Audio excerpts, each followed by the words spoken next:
അസ്സലാമലൈക്കും. പുതിയൊരു വീഡിയോയിലേക്ക് എല്ലാവർക്കും സ്വാഗതം. എന്തൊക്കെയുണ്ട് വിശേഷം? എല്ലാവർക്കും നല്ല സുഖമല്ലേ? നമുക്കും നല്ല സുഖം, അൽഹംദുലില്ലാ. പിന്നെ ഞാൻ ആദ്യമായിട്ട് പറയുന്ന എന്താണെന്ന് പറഞ്ഞു കഴിഞ്ഞാൽ എൻ്റെ വീഡിയോൻ്റെ സൗണ്ടിൻ്റെ കാര്യമാണ്. ഇത് അപ്ലോഡ് ചെയ്തതിന് ശേഷം സൗണ്ടിന് ഭയങ്കര ഒരു ക്ലിയർ കുറവുണ്ട്. കേൾക്കുമ്പോൾ തന്നെ ഒരു കരകരപ്പ ഉണ്ടല്ലോ അല്ലേ? അതുകൊണ്ടാണെങ്കിലും പിന്നെ ഇത് ഞാൻ കഴിഞ്ഞ വീഡിയോയിൽ പറഞ്ഞതാണ്. എന്നാലും ഫസ്റ്റ് കേൾക്കുന്നതൊക്കെ ഒരു വിഷമമുണ്ടാവും. അതുകൊണ്ടാണ് ഞാൻ വീണ്ടും വീണ്ടും പറയുന്നത് കേട്ടോ. അപ്പം അങ്ങനെ ഒരു വിഷമം ഉണ്ടെങ്കിൽ കേൾക്കുമ്പോൾ നിങ്ങൾ ക്ഷമിക്കണം. എനിക്കൊന്നും ചെയ്യാൻ കഴിയില്ല, അപ്ലോഡ് ചെയ്തതിന് ശേഷമായതുകൊണ്ട് ഒന്നും ചെയ്യാൻ കഴിയില്ല. ഞാൻ എന്തെങ്കിലും ചെയ്ത് നോക്കി ഒന്നും ശരിയാകുന്നില്ല. അതുകൊണ്ട് പിന്നെ നിങ്ങൾ ഈ വീഡിയോ ഫുള്ള് സ്കിപ്പ് ചെയ്യാതെ കാണണം. കാരണം പിന്നെ ഇത് എനിക്കും തന്നെ കേൾക്കുമ്പോൾ എന്തോ ഒരു അസ്വസ്ഥത ഉണ്ട്, ഇങ്ങനത്തെ ഒരു സൗണ്ട് അപ്ലോഡ് ചെയ്തതിന് ശേഷം. അപ്പോൾ അതുകൊണ്ടാണ് ഞാൻ വീണ്ടും വീണ്ടും പറയുന്നത് കേട്ടോ. നിങ്ങൾ വീഡിയോ അതുകൊണ്ടാണെന്ന് തോന്നുന്നു, ആ സൗണ്ടിൻ്റെ ആ തകരാറ് കൊണ്ടാണെന്ന് തോന്നുന്നു. പിന്നെ ഇപ്പം അടുത്തായിട്ട് ഞാൻ ചെയ്യുന്ന വീഡിയോക്കൊന്നും ഒരു വ്യൂസ് വളരെ കുറവാണ്. അപ്പം നിങ്ങൾ സ്കിപ്പ് ചെയ്യാതെ കാണണം. വീഡിയോ ഇഷ്ടപ്പെട്ടാലും ഒന്ന് ലൈക്ക് ചെയ്യണം. പിന്നെ നിങ്ങളെ ഫ്രണ്ട്സിനെല്ലാം ഒന്ന് ഷെയർ ചെയ്യും വേണം. പിന്നെ നിങ്ങളുടെ അഭിപ്രായങ്ങൾ എന്തായാലും കമൻറ്റിലൂടെ അറിയിക്കാൻ മടിക്കണ്ട. നിങ്ങളുടെ അഭിപ്രായങ്ങൾ അറിഞ്ഞാൽ നമുക്ക് വീഡിയോയ്ക്ക് എന്തെങ്കിലും മാറ്റം വരുത്തണമെങ്കിൽ അങ്ങനെ ചെയ്യാൻ പറ്റില്ല.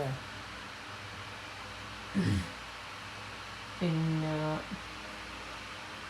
അങ്ങനെ വീഡിയോ ലൈക്ക് ചെയ്യണം, സ്കിപ്പ് ചെയ്യാതെ കാണണം. നിങ്ങൾ പിന്നെ ചെയ്യുന്ന ലൈക്ക് കമൻ്റ് എല്ലാം നമ്മളെപ്പോലത്തെ ആൾക്ക് വീണ്ടും വീണ്ടും വീഡിയോ ചെയ്യാനെല്ലാം ഒരു നല്ല സന്തോഷം ഉണ്ടാകാനും. അതുകൊണ്ട് ലൈക്ക് ചെയ്യാനും കമൻറ്റ് ചെയ്യാനും മറക്കണ്ട കേട്ടോ. ഇനി ചാനൽ സബ്സ്ക്രൈബ് ചെയ്യാതെയാണ് കാണുന്നതെങ്കിൽ ഒന്ന് സബ്സ്ക്രൈബ് ചെയ്യണം. പിന്നെ ഇന്നത്തെ വീഡിയോ എന്ന് പറഞ്ഞു കഴിഞ്ഞാൽ നല്ലൊരു കേക്കിൻ്റെ റെസിപ്പിയാണ്. നമ്മൾ സാധാരണ ഉണ്ടാക്കുന്ന കേക്കല്ല. സാധാരണ നമ്മൾ കേക്ക് ഉണ്ടാക്കുമ്പോൾ മുട്ടയും പഞ്ചസാര അങ്ങനെ ചേർത്തിട്ട് മാത്രമേ ഉള്ളൂ. ഇത് അങ്ങനെയല്ല, ഇൻഗ്രീഡിയൻസ് ഫുള്ള് മാറ്റുന്നു. നല്ല അടിപൊളി ടേസ്റ്റാണ്. കുങ്കുമെല്ലാം ചേർത്തിട്ടുള്ള കേക്ക് കേട്ടോ. അതുകൊണ്ട് ഫുൾ വീഡിയോ കാണണം, സ്കിപ്പ് ചെയ്യാതെ. ഞാൻ ഇന്ന് ബ്രേക്ക്ഫാസ്റ്റിന് ഒരു വീഡിയോ ഞാൻ കണ്ടിട്ട്, ഒരു പനിയാരത്തിൻ്റെ വീഡിയോ. പനിയാരം നിങ്ങൾ കേട്ടിട്ടുണ്ടോ? നല്ലൊരു പനിയാരം എന്ന് പറഞ്ഞൊരു അപ്പം ഉണ്ടാക്കുന്ന വീഡിയോ കണ്ടിട്ട് ഞാൻ വിചാരിച്ച് ഇന്ന് ബ്രേക്ക്ഫാസ്റ്റിന് അത് ഉണ്ടാക്കാം. അപ്പം അതുണ്ടാക്കാൻ വേണ്ടിയിട്ട് ഇന്നലെ അരി വെള്ളത്തിലിട്ട് ഒരു 2-3 മണിക്കൂർ മുമ്പേ അരി വെള്ളത്തിലിടാൻ വേണ്ടിയിട്ട് ആ വീഡിയോയിൽ പറയുന്നുണ്ടല്ലോ. അരിയും 1 കപ്പ് അരിക്ക് 1/4 കപ്പ് ഉഴുന്ന്, ആ കണക്കിന് അരി വെള്ളത്തിലിട്ട് പിന്നെ 2-3 മണിക്കൂറിന് ശേഷം ആ അരി കഴുകി, നന്നായി കഴുകി, 1/4 കപ്പ് ഉഴുന്നും അരിയും അങ്ങനെ കഴുകി. പിന്നെ ചേർക്കേണ്ടത് 1/4 കപ്പ് തേങ്ങ, 2 ടേബിൾ സ്പൂൺ ചോറ്, ഇവയിൽ ചേർത്ത് അരക്കാനാണ് അതിൽ പറഞ്ഞിട്ടുള്ളത്. അങ്ങനെ അതുപോലെ അരച്ചു. പിന്നെ ഒരു പാത്രത്തിലാക്കി അടച്ചു വെച്ചു. നാളെ രാവിലെ ബ്രേക്ക്ഫാസ്റ്റിന് നല്ലൊരു പനിയാരം ഉണ്ടാക്കാമെന്ന് വിചാരിച്ചിട്ട്. അങ്ങനെ പിന്നെ വെള്ളപ്പനിയാരം എന്നാണ് അതിൻ്റെ പേര് തന്നെ കേട്ടോ. ആ പനിയാരത്തിന് കാണാനും നല്ല രസമുണ്ട്, പേര് പോലെ തന്നെ. പിന്നെന്താന്ന് പറഞ്ഞാൽ നല്ല ബീഫ് കറീൻ്റെ കൂടെ കഴിക്കാൻ പറ്റിയ നല്ല നമ്മളെ കാരയപ്പില്ലേ, കാരയപ്പം പോലെ തന്നെ കാണാൻ. എന്നാലാണെങ്കിൽ നല്ല സോഫ്റ്റ് വന്നു അതിനെക്കാട്ടി. പിന്നെ എണ്ണ വേണ്ട. നമ്മൾ ഈ കാരയപ്പം ഉണ്ടാക്കുന്നത് എന്ന് പറഞ്ഞു കഴിഞ്ഞാൽ ഓയിൽ കുറേ ഒഴിച്ചിട്ടല്ലോ. ഇതിന് തീരെ ഓയിൽ ഒഴിക്കണ്ട. ആ കാരയിൽ കുറച്ച് എണ്ണ ഇങ്ങനെ തേച്ച് കൊടുത്താൽ മതി കേട്ടോ. അപ്പം ഞാൻ വിചാരിച്ചത് നല്ലതല്ല, ഈ എണ്ണ കുറേ കൂടുതൽ ശരീരത്തിന് നല്ലതല്ല, ഇത് ഉണ്ടാക്കാമെന്ന് വിചാരിച്ചിട്ടാണ്. ഞാൻ ഇതുവരെ കഴിച്ചിട്ടില്ല, ഫസ്റ്റ് ടൈമാണ് ഇത് ഉണ്ടാക്കുന്നതാണ്. അങ്ങനെ ഞാൻ അരിയെല്ലാം അരച്ച് വെച്ച് രാവിലെ നിസ്കാരമെല്ലാം കഴിഞ്ഞ് നല്ല സന്തോഷത്തോടെ പുതിയൊരു അപ്പം ഉണ്ടാക്കുന്ന ആ സന്തോഷത്തോടെ കിച്ചണിൽ കയറി ആ കാര കഴുകി ചൂടായി അടുപ്പത്ത് വെച്ച് ചൂടായതിനു ശേഷം അവർ പറഞ്ഞു അതിൽ തന്നെ ഓയിൽ കുറച്ച് ഇങ്ങനെ അപ്ലൈ ചെയ്ത് കൊടുത്ത് അവർ പറഞ്ഞ് ഇപ്പോൾ ഹാഫ് മാത്രം ഒഴിച്ചാൽ മതി കുഴിയിൽ, പിന്നെ പൊങ്ങി വരും, അടച്ച് വെക്കണമെന്നെല്ലാം പറഞ്ഞിട്ടുണ്ടായിരുന്നു. ഞാൻ അതുപോലെ ആക്കിയെടുത്തു. നോക്കുമ്പോൾ എന്താണെന്ന് പറഞ്ഞാൽ ഈ പാത്രത്തിന് കാരയുണ്ടല്ലോ, അതിനെ ഒട്ടിപ്പിടിക്കുന്നു. ഈ അടിമറിച്ചിടാൻ കിട്ടുന്നേ ഇല്ല. ഒന്നിക്കൽ പിന്നെ നമ്മൾ പാത്രം നോൺ സ്റ്റിക്കാണ് വേണ്ടത് ആയിരിക്കും. നോൺ സ്റ്റിക്ക് അല്ലാത്തത് കൊണ്ടാണ് എൻ്റെ ഇരുമ്പിൻ്റെ കാരയാണ്.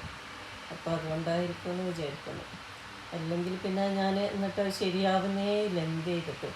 അങ്ങനെ ഞാൻ വിചാരിച്ചെന്നാൽ പിന്നെ എന്താ രാവിലെ ബ്രേക്ക്ഫാസ്റ്റിന് ഇപ്പോൾ ഇവരുടെ ഓഫീസിൽ പോകാൻ സമയമായില്ലേ, ഞാൻ എന്താ ചെയ്യേണ്ടത്? ഞാൻ ആകെ ടെൻഷനായിപ്പോൾ. പൂരിയോ ചപ്പാത്തി എന്തെങ്കിലും ഉണ്ടാക്കണമെങ്കിൽ കുഴച്ച് പരത്തിയിട്ടെല്ലാം ഉണ്ടാക്കുന്ന സമയം കുറേ ലേറ്റാവും എന്ന് വിചാരിച്ച് ഇങ്ങനെ ടെൻഷനായി. വെറുതെ ഞാൻ ഒന്ന് ദോശ ഉണ്ടാക്കി നോക്കാം ഈ മാവിനൊക്കെ ഉണ്ടെന്ന് വിചാരിച്ച് ദോശ ഉണ്ടാക്കുമ്പോഴത്തേക്ക് നല്ല അടിപൊളി ദോശ, നല്ല സോഫ്റ്റുമാണ്. നമ്മൾ മുട്ടപ്പത്തിലെല്ലാം പോലെ ഓട്ട വന്ന് നല്ല അടിപൊളി ദോശ. അങ്ങനെ ബീഫ് കറിയും ദോശയും ചട്ടണി ചമ്മന്തിയെല്ലാം ആക്കിയിട്ട് അവർക്കെല്ലാം കൊടുത്ത് ഞാനും കഴിച്ചു കേട്ടോ. അടിപൊളി ദോശ. പിന്നെ ഞാൻ ഉണ്ടാക്കുന്നത് അങ്ങനെ നമ്മൾ ബ്രേക്ക്ഫാസ്റ്റിൻ്റെ വിശേഷം ഇത്രയൊക്കെയാണ്. അത് കഴിഞ്ഞ് എല്ലാവരും പോയി. ഇനി പിന്നെ ഞാൻ ഉണ്ടാക്കുന്നത് നല്ലൊരു കേക്കാണ്. ഞാൻ ഫസ്റ്റ് പറഞ്ഞില്ലേ, കുങ്കുമം ചേർത്ത കേക്ക്. സാധാരണ കേക്ക് പോലെ കാണാൻ നല്ല അതേ കേക്കാണ്, വിട്ട് കേക്കിലാണ് ഉണ്ടാക്കുന്നത്. ആ കേക്ക് ഉണ്ടാക്കുന്നത് എന്ന് പറഞ്ഞു കഴിഞ്ഞാൽ മുട്ടയും പഞ്ചസാരയും, മുട്ടയിൽ പഞ്ചസാര ഇങ്ങനെ അലിയിച്ചെടുത്തതിന് ശേഷം നമ്മൾ പൊടിയിട്ട് കുഴക്കലല്ലേ, ഏലക്കപ്പൊടിയും ബേക്കിംഗ് പൗഡറിലിട്ട് കുഴച്ചെടുത്തിട്ട് അങ്ങനെയല്ല ഉണ്ടാക്കുന്നത്. ഇത് അതുപോലെയല്ല, കുറേ മാറ്റമുണ്ട് കേട്ടോ. അതുകൊണ്ട് നിങ്ങൾ ഇതുവരെ ഈ കേക്ക് കഴിച്ചിട്ടില്ല, ഒന്ന് ഉണ്ടാക്കി നോക്കണം. നമ്മൾ മക്കളെല്ലാം സ്കൂളിൽ നിന്നെല്ലാം വിട്ട് വന്നിട്ട് എന്തെങ്കിലും കൊടുക്കണം എന്ന് വിചാരിക്കുമ്പോൾ ഇത് കൊടുത്തു നോക്കണം. അടിപൊളിയാണ്, എല്ലാവർക്കും ഇഷ്ടപ്പെടും. പിന്നെ ചായക്കെല്ലാം കഴിക്കാൻ നല്ലൊരു സ്നാക്കാണ്. ഇത് ഉണ്ടാക്കി നോക്കണം. പിന്നെ ഈ കേക്ക് എന്ന് പറഞ്ഞാൽ ഞാൻ 2 കപ്പ് പഞ്ചസാര ഒരു 4-5 ഏലക്കായ ഇട്ടിട്ട് പൊടിച്ചെടുക്കുന്നുണ്ട്, നന്നായി പൊടിച്ചെടുക്കുന്നുണ്ട്. പൊടിച്ചൊരു പാത്രത്തിൽ ഇട്ട് കൊടുത്തതിന് ശേഷം നമുക്ക് 1/2 കപ്പ് തിളച്ച പാൽ ഒഴിച്ച് കൊടുക്കാം. 250 ml 1/2 കപ്പ് പാൽ. 1/2 കപ്പ് പാൽ ഒഴിച്ചതിന് ശേഷം നമുക്ക് എന്താക്കണം, ഇത് നന്നായി അരിച്ചെടുക്കണം. പഞ്ചസാര നമ്മൾ ലാസ്റ്റ് ഇങ്ങനെ തൊട്ട് നോക്കുമ്പോൾ തരിതരിപ്പ് ഉണ്ടാകാൻ പറ്റില്ല വിരളിന്, അതുപോലെ അരിച്ചെടുക്കണം. ഈ പഞ്ചസാര അലിഞ്ഞിട്ടില്ലെങ്കിൽ എന്താണെന്ന് പറഞ്ഞാൽ നമ്മളെ കേക്ക് ഭയങ്കര ഹാർഡായിരിക്കും, കടിച്ച് പൊട്ടൂല കേട്ടോ. പഞ്ചസാര ഇല്ലാഞ്ഞാൽ നല്ല സോഫ്റ്റ് ആയിട്ടില്ല നമുക്ക് വേണ്ടത്. അതുകൊണ്ട് പഞ്ചസാര നന്നായി അലിയാൻ ശ്രദ്ധിക്കണം. ഈ 1/2 കപ്പ് പാലെടുത്ത അതേ അളവിൽ തന്നെ മുട്ട വേണം, 1/2 കപ്പ്. ഇവിടെ എനിക്ക് 4 മുട്ടയായി 1/2 കപ്പ് ആവാൻ വേണ്ടിയിട്ട് കേട്ടോ. അങ്ങനെ 1/2 കപ്പ് മുട്ട ഒഴിച്ച് കൊടുക്കാം. പിന്നെ വേണ്ടത് ബേക്കിംഗ് പൗഡറും, ഒരു നുള്ള് ഉപ്പ്, ഒരു നുള്ള് ബേക്കിംഗ് പൗഡർ, പിന്നെ ഒരു നുള്ള് നമ്മളെ മെയിൻ ഇൻഗ്രീഡിയൻസായ കുങ്കുമപ്പൂവ്. ഈ കുങ്കുമം ഇതിൻ്റെ മെയിൻ ടേസ്റ്റ്, നല്ലൊരു ഫ്ലേവറാണ്. പിന്നെ പോരാഞ്ഞിട്ട് നല്ല കളറുമാണ് കേക്കിന് കേട്ടോ. അപ്പം ഇതാണ് മെയിനായിട്ട് വേണ്ടത്. അങ്ങനെ ഇതെല്ലാം ചേർത്ത് 3 ടീസ്പൂൺ ബട്ടറും ചേർത്തതിന് ശേഷം നമുക്ക് നന്നായിട്ട് മിക്സ് ചെയ്ത് പൊടി കുറച്ചായിട്ടിട്ട് കുഴച്ചെടുക്കാം. ഫുൾ പൊടി ഒന്നിച്ചിട്ട് കുഴച്ചെടുക്കാനാണെങ്കിൽ നമുക്ക് പൊടി അധികമായി കട്ടി കൂടിയാൽ നമുക്ക് പരത്താനും ഭയങ്കര ഹാർഡായിരിക്കും.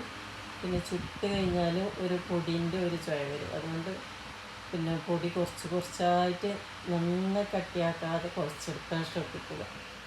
അങ്ങനെ കുഴച്ചതിന് ശേഷം നമുക്ക് ഒരു 5-10 എല്ലാം അതിൻ്റെ മേലിൽ ബട്ടർ അപ്ലൈ ചെയ്ത് കൊടുക്കുക കുറച്ച്. അങ്ങനെ നമുക്ക് ഇത് അടച്ച് വെച്ച് ഒരു 5-10 മിനിറ്റിന് ശേഷം നമ്മൾ ഇത് ഒരു ലൂസ് പോലെ ആയിട്ടുണ്ട്, കൈ കൊട്ടി പിടിക്കുന്നുണ്ടോ, അടച്ച് വെച്ച് ഒരു 5 മിനിറ്റ് കഴിയുമ്പോൾ അന്നേരം ഇതെടുത്ത് നമുക്ക് കൗണ്ടർ ടോപ്പിൽ കുറച്ച് പൊടിയും കൂടി ഇട്ട് നന്നായി കുഴച്ച് പരത്താൻ കഴിയുന്ന വിധത്തിൽ ആക്കിയെടുക്കാം. അല്ലെങ്കിൽ പിന്നെ കൈ ഒട്ടിപ്പിടിച്ച് പരത്താൻ കഴിയില്ല. അതുകൊണ്ടാണ് പറയുന്നത് പൊടിയിട്ട് കുറച്ചും കൂടെ ടൈറ്റാക്കിയിട്ട് ഉരുളകളാക്കി കൂടുതൽ പരത്തുമ്പോൾ കൂടുതൽ പൊടിയിടാതെ പരത്താൻ ശ്രദ്ധിക്കണം. കൂടുതൽ പൊടിയായിപ്പോയാൽ പരത്തുമ്പം പൊടിയിട്ട് കഴിഞ്ഞാൽ എന്താണെന്ന് പറഞ്ഞാൽ നമ്മൾ ചൂടായ എണ്ണയിലിടുമ്പോൾ ഈ പൊടി പെട്ടെന്ന് കരിഞ്ഞു പോകും. അതുകൊണ്ട് കുഴക്കുമ്പം തന്നെ കണക്കായിട്ട് ടൈറ്റാക്കണമെന്ന് പറയും. പരത്തുമ്പം പൊടി കൂടുതലിടണം, കുറച്ച് മാത്രം ഇട്ട് പരത്തിയെടുത്ത് അത് കട്ട് ചെയ്ത്. പിന്നെ ഈ എണ്ണയിലിട്ട് എണ്ണ വേഗം കേടായി കഴിഞ്ഞാൽ ഈ കേക്ക് ഫ്രൈ ചെയ്ത് വരുമ്പോൾ കേക്കിന് ഒട്ടിപ്പിടിക്കും കരിഞ്ഞത്. അതുകൊണ്ട് ആ കരിഞ്ഞ ടേസ്റ്റായിപ്പോൾ. അതുകൊണ്ട് പറയുന്നത് പൊടി അധികം ഇടാൻ പറ്റില്ല പരത്തുമ്പോൾ. എങ്ങനെ നമുക്ക് പരത്തി നമുക്ക് ഇഷ്ടമുള്ള ഷേപ്പിൽ കട്ട് ചെയ്യാം, ഡയമണ്ട് ഷേപ്പിൽ എങ്ങനെയെന്ന് വെച്ചാൽ അങ്ങനെ കട്ട് ചെയ്ത്. ഈ എണ്ണ കൂടുതൽ ചൂടാവാൻ നിൽക്കേണ്ട, ഒരു മീഡിയം ഫ്ലെയിമിലിട്ട് ചൂടായതിന് ശേഷം എണ്ണ ചൂടാവണം. അല്ലെങ്കിൽ തീരെ ചൂടായിട്ടില്ലെങ്കിലാണെങ്കിൽ പെട്ടെന്ന് എണ്ണ വലിച്ചെടുക്കും, അല്ലെങ്കിലാണെങ്കിൽ പിന്നെ കൂടുതൽ ചൂടായാലും ഇടുമ്പം തന്നെ കരിഞ്ഞു പോകും. അതുകൊണ്ട് ശ്രദ്ധിച്ചിട്ട് ഒരു മീഡിയം ചൂടായതിന് ശേഷം നമുക്ക് ഇത് ഇട്ടോട്ട് ലോ ഫ്ലെയിമിലിട്ട് തിരിച്ച് മറിച്ചിട്ട് ഒരു ഗോൾഡൻ ബ്രൗൺ കളറാകുന്നത് വരെ നമുക്ക് ഇത് ഫ്രൈ ചെയ്തെടുക്കാം. ഇത് തിരിച്ച് മറിച്ചിട്ട് ലോ ഫ്ലെയിമിൽ കുറച്ചധികം ടൈം എടുത്ത് വേവിച്ചെടുക്കണം, അല്ലെങ്കിൽ പാല് ചേർക്കുന്നുണ്ടല്ലോ, അതുകൊണ്ട് പിന്നെ കുറച്ച് സമയം എടുക്കും ഇത് വെന്ത് കിട്ടാൻ. വെറും മുട്ട മാത്രമാണെങ്കിൽ പെട്ടെന്ന് വെന്ത് കിട്ടുകയും ചെയ്യും, കരിഞ്ഞു പോവുകയും ചെയ്യും. ഇത് പാലും കൂടെ ചേർത്തുകൊണ്ടാണെങ്കിൽ വേവാൻ കുറച്ച് സമയം എടുക്കും കേട്ടോ. ഇങ്ങനെ നമുക്കിത് ഫ്രൈ ചെയ്തെടുക്കാം. ചൂടോടെ കഴിക്കാനും നല്ല ടേസ്റ്റാണ്. ഇനി തണുത്താലാണെങ്കിൽ നമുക്കൊരു എയർ ടൈറ്റുള്ള ബോക്സിലാണിട്ടിട്ട് 1-2 ആഴ്ച നമുക്ക് യൂസ് ചെയ്യാവുന്നതാണ്. നല്ലൊരു കേക്കാണ്. നിങ്ങൾ ഇതുവരെ ഇതുപോലൊരു കേക്ക് ഉണ്ടാക്കിയിട്ടുണ്ടാവില്ല, കഴിച്ചിട്ടുണ്ടാവില്ല എന്ന് ഞാൻ വിചാരിക്കുന്നു. അതുകൊണ്ട് നിങ്ങളിത് ഉണ്ടാക്കി നോക്കണം. ഒരിക്കലെങ്കിലും ഉണ്ടാക്കി നോക്കി അഭിപ്രായം പറയണം. അഭിപ്രായം കമൻറ്റിലൂടെ അറിയിക്കണം. വീഡിയോ ഇഷ്ടപ്പെട്ടു എന്ന് വിചാരിക്കുന്നു. എൻ്റെ വീഡിയോ ഇഷ്ടപ്പെട്ടാൽ നിങ്ങൾ ലൈക്ക് ചെയ്യാൻ മറക്കരുത്. പിന്നെ നിങ്ങളുടെ അഭിപ്രായങ്ങൾ നേരത്തെ പറഞ്ഞ പോലെ തന്നെ കമൻറ്റിലൂടെ അറിയിക്കണം. നിങ്ങൾ എൻ്റെ ചാനൽ സബ്സ്ക്രൈബ് ചെയ്യാതെ കാണുന്നതെങ്കിൽ ഒന്ന് സബ്സ്ക്രൈബ് ചെയ്യണം പ്ലീസ്. പിന്നെന്താണ്, നിങ്ങളുടെ ഫ്രണ്ട്സിനെല്ലാം ഈ വീഡിയോ ഒന്ന് ഷെയർ ചെയ്യണം കേട്ടോ. എന്നാൽ നെക്സ്റ്റ് നല്ലൊരു വീഡിയോ ആയിട്ട് വരുന്നത് വരെ ബായ്, സലാമത്തായിട്ട്